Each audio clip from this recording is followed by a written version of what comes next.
talk about how can you fix this problem on your American Airlines app. So all you have to do, you just click here on settings.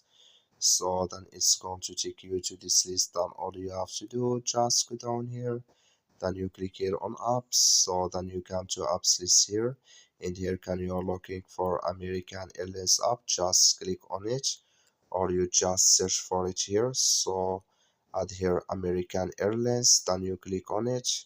So then it's going to take you to this list. Click here on first stop, then you click here on OK. So then you go down, you just click here on storage, you come to storage list, just click here on clear cache.